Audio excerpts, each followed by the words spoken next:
ગત રવિવારે સવારે બી ડિવિઝન પોલીસ સ્ટેશનના વેલનાથપરા વિસ્તારમાં એક યુવતીની મૃતદેહ મળી આવી હતી. પ્રથમ દ્રષ્ટિએ આ યુવતીના માથામાં ઈજાઓના નિશાન હતા. એના ઉપરથી પ્રથમ દ્રષ્ટિએ એવું લાગતું હતું કે એની હત્યા થયેલી છે. માનનીય સીપી સર બ્રજેશકુમાર જાસર અને additional CP sir Mahendra Bagadia sir દ્વારા ગુનાની ગંભીરતા સમજી ક્રાઇમ બ્રાન્ચની અને લોકલ પોલીસની અલગ અલગ ટીમો બનાવવામાં આવેલ હતી.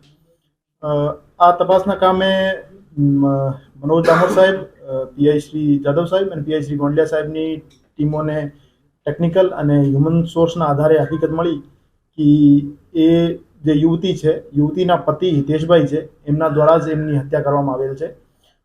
બનાવનું કારણ પૂછપરછ દરમિયાન એવું સામે આવેલ છે કે સ્નેહાબેનના લગ્નના તરત જ પછી એમના વચ્ચે બંને વચ્ચે અમુક વસ્તુઓને નાની નાની બાબતોને લઈને માથાકૂટ ચાલતી હતી અને હિતેશભાઈ એના ઘરકંકાસથી કંટાળી ગયા હતા અને સ્નેહાબેન નાની નાની વાત ઉપર એના ઉપર શંકા કરતા હતા. વારંવાર એમને વિડીયો કોલ કરતા હતા અને એને લોકેશન બાબતે પૂછતા હતા અને પોતાના સાસુ સસરા બાબતે ગાળી ગલોચ કરતા હતા.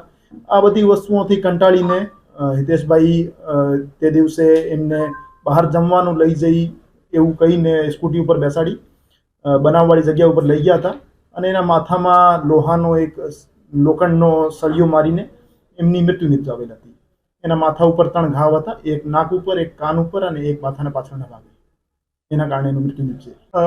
એમના પતિ દ્વારા હત્યાનો બનાવ આપેલો કારિત કર્યા પછી જે મરણ થનાર છે એના ઘરનાઓને સંપર્ક કરવામાં આવેલ હતો કે તમારી બહેન ઘરેથી નીકળી ગઈ છે પાણીપુરી ખાવાનું કહીને અને મળતી નહીં.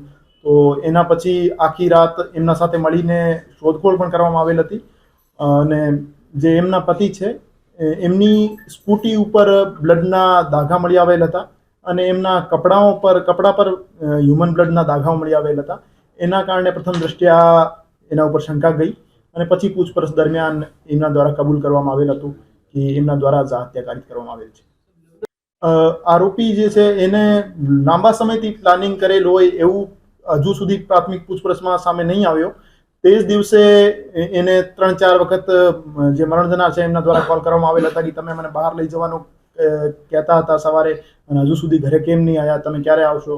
તો વારંવાર કોલ કરવાથી અને વારંવાર જે માથાકૂટ ચાલતી હતી એના કારણે એને નિર્ણય લીધો કે આજે એને મારી નાખવાનો. એ જે આરોપી છે, આરોપી પોતાના કારખાને ઉપર હતા.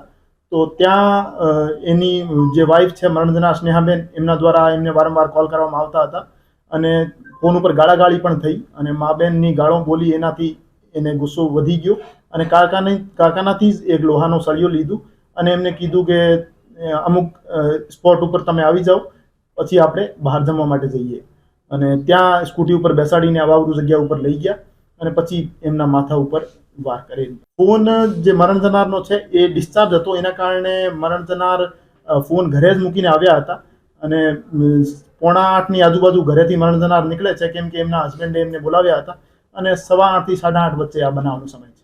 એ બનાવની વખતે એ જે બાળક હતો એમનો 2 વર્ષનો, એ આરોપી જે છે આરોપીના માતા પિતા પાસે હતો અને એ એમનો રૂટીન કોર્સમાં એને મૂકીને આવ્યા હતા. એની પત્ની જે છે બાળકનું ધ્યાન નહોતી રાખતી એટલે રેગ્યુલરલી એને જે હસબન્ડ છે આરોપી છે એ પોતાના માતા પિતા પાસે જ રાખતા હતા. સવારે મૂકીને આવે ને સાંજે લઈ આવે. હજુ સુધી ડિસ્કવરી પંચનામા ક્રાઇમ બ્રાન્ચ દ્વારા કરવામાં આવેલ નથી. એ લોકલ પોલીસ સ્ટેશન દ્વારા જે આઈઓ છે એમના દ્વારા કરવામાં આવશે.